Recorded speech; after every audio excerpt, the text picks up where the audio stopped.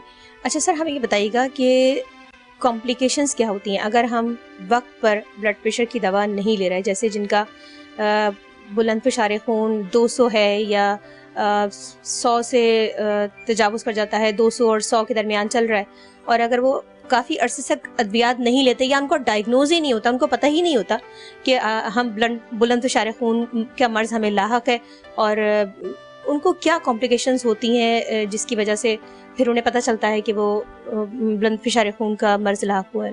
اب یہ بہت امپورٹنٹ سوال ہے آپ کا، بہت امپورٹنٹ کنسرن ہے کہ اس کو ہماری میڈیکل ٹرمنالوجی میں سائلنٹ کلر کہا جاتا ہے یا خاموش قاتل کہا جاتا ہے. کیونکہ جب شروع میں بلڈ پریشر بڑھتا ہے تو فوری طور پہ کوئی بہت زیادہ نقصان نہیں دیتا، نہ ہی کوئی تکلیف ہوتی ہے. پھر جب مریض کو ہم پک کرتے ہیں اور وہیں سے علاج کرتے ہیں تو وہ کمپلیکیشن کی طرف نہیں جاتا. لیکن بدقسمتی سے ہمارے پاس ایسے مریض پہنچتے ہیں جو کسی نہ کسی کمپلیکیشن کے ساتھ آتے ہیں. تو اس کو سمجھنا بہت ضروری ہے، کیونکہ مریض ہم سے سوال پوچھتا ہے کہ مجھے کوئی تکلیف نہیں ہو رہی ڈاکٹر صاحب، آپ دوائی کیوں دے رہے ہیں؟ اور یہ فائنانشلی بھی افیکٹ کرتی ہے، اور ظاہر ہے تھوڑے بہت دوائی کے سائیڈ ایفیکٹس بھی ہوتے ہیں. اور کچھ لوگ جن کا بلڈ پریشر سالوں تک بہت ہائی رہتا ہے، جیسے ہی ان کا کنٹرول ہوتا ہے تو ان کو کچھ ویکنیسز وغیرہ ہوتی ہیں تو ان کو کنونس کرنا بہت مشکل ہوتا ہے. اب آپ کے سوال کی طرف آتے ہیں کہ کمپلیکیشنز کیا ہوتی ہیں. انفارچونیٹلی اس کی کمپلیکیشن آئی سے لے کے پیروں تک ہر جگہ ہوتی ہیں. جیسے آئی میں ریٹینا ہے تو اس میں دھندلاپن نظر کا اور مختلف چینجز ایسی آ جاتی ہیں جو ہمارا آنکھ کا پردہ ہے دکھائی دینے میں ایشوز ہوتے ہیں، مسئلے ہوتے ہیں. برین میں آپ سنتے ہیں کہ فالج کے ساتھ پیشنٹ آتا ہے، یا تو وہاں کوئی شریان پھٹ جاتی ہے یا شریان میں بلاکیج آ جاتی ہے، اور انفارچونیٹلی کبھی کبھی وہ پہلی مرتبہ ہمیں پتہ چلتا ہے کہ اس آدمی کو بلڈ پریشر تھا. اب ہم کنٹرول کرتے ہیں کہ آگے پرابلمس نہ ہو، لیکن بہت زیادہ نقصان اس وقت ہو چکا ہوتا ہے. اس کے بعد آپ آئیں ہارٹ میں، ہارٹ اٹیک کا اور ہارٹ فیلیور کا یہ سب ریزن ہے بلڈ پریشر کی وجہ سے. کڈنیز کو بری طرح سے متاثر کرتا ہے، اور کڈنی کو متاثر کرنے کی وجہ سے اوپر سے بلڈ پریشر اور بڑھ جاتا ہے تو مسائل ہو جاتے ہیں. اور پیریفرل ویسکولر ڈیزیز، جتنی بھی ویسلز جسم میں وہ سب کو افیکٹ کرتا ہے. تو اس کی کمپلیکیشنز بہت زیادہ ہیں، اور اس سے بچاؤ کا طریقہ صرف ایک ہی ہے کہ اس کو وقت پہ آئیڈینٹیفائی کریں ایکوریٹلی اور کنٹرول کریں اور زندگی اچھی گزاریں. صحیح. سر، بلند فشار خون کے مریض اور ایک نارمل مریض، ہمارے یہاں دیکھا جا رہا ہے کہ فاسٹ فوڈ کا استعمال جو ہے، سافٹ ڈرنک کا استعمال بہت زیادہ بڑھ رہا ہے، تلی ہوئی چیزوں کا استعمال بہت بڑھ رہا ہے، اور ہمارے یہاں واک نہ ہونے کے برابر ہے. اسی وجہ سے central obesity, diabetes, cardiac disease یہ بہت زیادہ بڑھ رہی ہے. تو ہمیں بتائیے گا کہ ایک تو وجوہات بتائیں ہمیں کہ اس کے علاوہ بھی کچھ وجوہات ہیں، اور وجوہات کے علاوہ کیا غذا، جب بلند فشار خون کا مرض لاحق ہو گیا تو انہیں غذا کس طرح کی کھانی چاہیے، اور کتنا نقصان ہے فاسٹ فوڈ کا، وہ ہمیں ذرا تھوڑا سا بتائیں. اچھا، اس میں پہلا پارٹ تو یہ ہے کہ بلڈ پریشر، ہائپر ٹینشن یا ہائی بلڈ پریشر کیوں ہوتا ہے. تو اس وقت جتنی اسٹڈیز ہوئی ہیں تو 95% آف دا پیشنٹ میں اس کو اسینشیل ہائپر ٹینشن کہا جاتا ہے. اس میں ہمیں پتہ نہیں کہ پرسائزلی کیا ریزن ہے. 5% سیکنڈری ہائپر ٹینشن ہوتا ہے، وہ ٹوٹلی ایک علیحدہ ٹاپک ہے جس میں ینگ بچوں میں ہوتا ہے، لیکن جو زیادہ تر ہم بلڈ پریشر دیکھ رہے تھے وہ اسینشیل ہائپر ٹینشن ہوتا ہے. اس میں پرسائزلی کوئی کاز ہمیں پتہ نہیں، لیکن آپ کی بات صحیح ہے کہ ڈفرینٹ ہیبٹس اس کو جو ہے نا اس بلڈ پریشر کو بڑھاتی ہیں. اب اگر ہم میڈیکلی کہیں تو نان فارماکالوجیکل مینس ہوتے ہیں بلڈ پریشر کنٹرول کرنے کے لیے. تو ایک تو دوائیاں ہوتی ہیں فارماکالوجیکل، ایک نان فارماکالوجیکل مینس. اس میں ایک DASH ڈیش ڈائٹ پلان ہوتا ہے جس میں dietary approaches to stop hypertension, اس میں اسپیشلی ڈیری پروڈکٹ سے اوائڈ کرنا، اور دوسری چیز یہ ہے کہ سوڈیم انوالو ہے، ہائی کنٹینٹ آف سوڈیم جو ہمارے فاسٹ فوڈ میں بہت زیادہ ہے، اس کا جب ہم مقدار کم کریں گے تو ڈیفینیٹلی بلڈ پریشر کو فائدہ پڑے گا۔ تیسری آپ نے جو بات کی ہمارے وزن بڑھ گئے، تو سب سے زیادہ افیکٹو طریقہ non pharmacological control of blood pressure سے وزن کم کرنا۔ جتنا بھی ویٹ ہے اس کو بی ایم آئی کو کم کریں گے، ویٹ ریڈیوس کریں گے تو آپ کو بہت اس کی پازیٹیو افیکٹ پڑیں گے۔ اور اس میں ظاہر ہے کہ جنک فوڈ جس میں سوڈیم کا بہت زیادہ استعمال ہے، آج کل آپ دیکھ رہے ہیں کہ جو فاسٹ فوڈ ہے جو سوڈیم کا بہت زیادہ استعمال ہے وہ اس کو بڑھاتا ہے، اور انڈائریکٹلی آپ جو فیٹ زیادہ کنزیوم کرتے ہیں، کیلری زیادہ کنزیوم کرتے ہیں تو اوبیسٹی بڑھاتی ہے اور اس کی وجہ سے بلڈ پریشر بڑھتا ہے۔ تو ڈائٹ کی اگر ہم اپنی ہیبٹس ٹھیک کر لیں گے تو ڈیفینیٹلی اس کا بہت زیادہ ایڈوانٹیج ہے ویٹ ریڈکشن میں، بلڈ پریشر کنٹرول کرنے میں، اور ظاہر سوڈیم انٹیک کا تو فائدہ ہے ہی۔ صحیح سر، اچھا ہمیں یہ بتائیں کہ ہم کس طرح بلند فشار خون کے مرض سے بچ سکتے ہیں، بچاؤ کس طرح ممکن ہے ایک عام فرد کے لیے؟ جی یہ بہت ضروری ہے سب سے پہلے کہ ہم تشخیص کریں، جیسے ہی آج کل تو ینگ ایج میں ہے لیکن پھر بھی میں ایڈوائز کروں گا کہ 30 سے آپ ابو جا رہے ہیں تو آپ اپنا بلڈ پریشر ریگولرلی چیک کرتے رہیں۔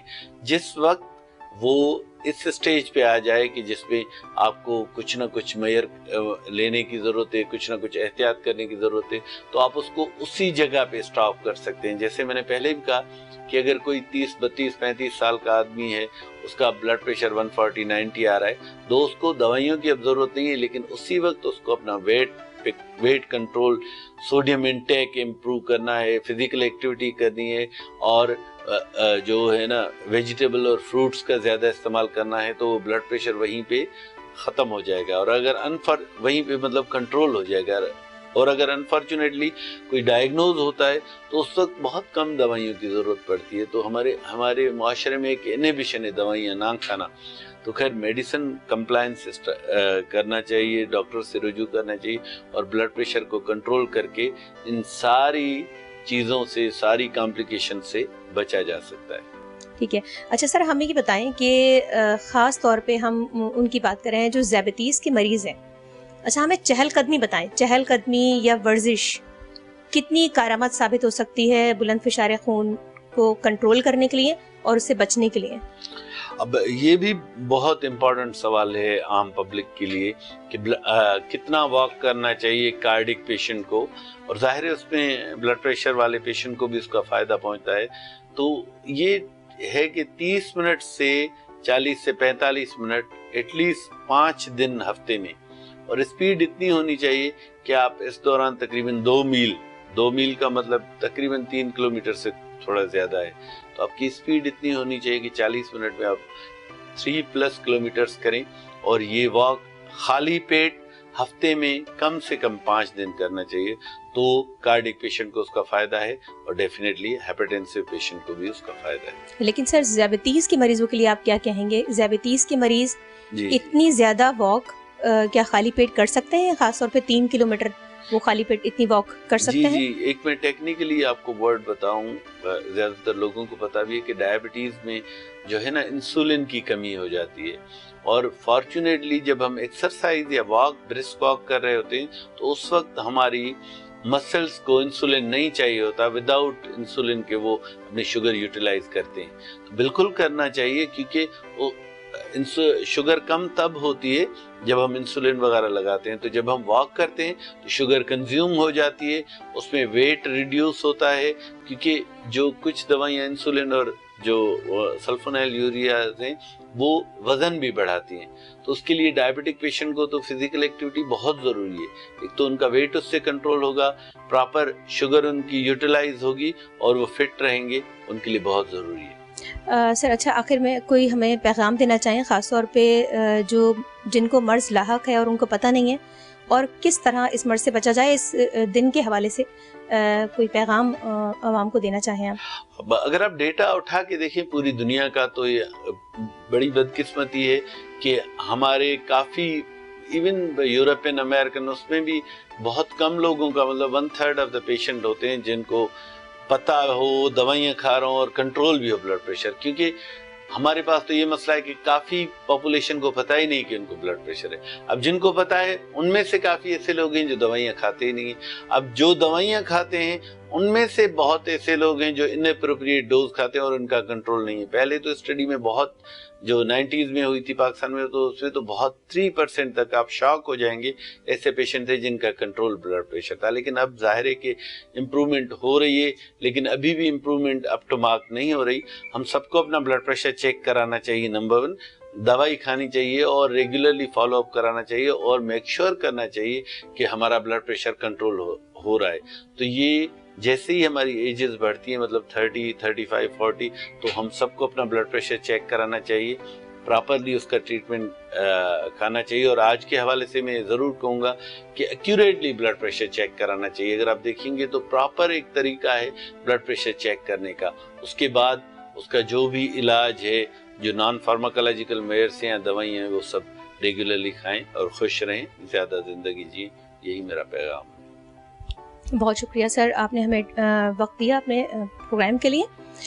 جی ناظرین، جیسا کہ سر نے ہمیں بتایا کہ غذا، صحیح غذا کا استعمال، جیسے ہمارے ہاں ہر گلی میں فاسٹ فوڈ کی شاپ کھل چکی ہے، جس کی وجہ سے نہ صرف بلند فشار خون، دل کے امراض اور ذیابیطیز اور سینٹرل اوبیسٹی جسے ہم موٹاپا کہتے ہیں، بہت زیادہ مرض دیکھا جا رہا ہے.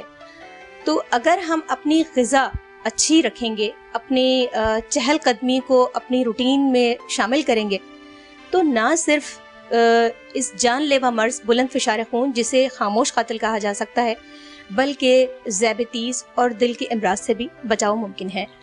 ہمیں اجازت دیجیے گا اگلے پروگرام کے لیے. اللہ حافظ.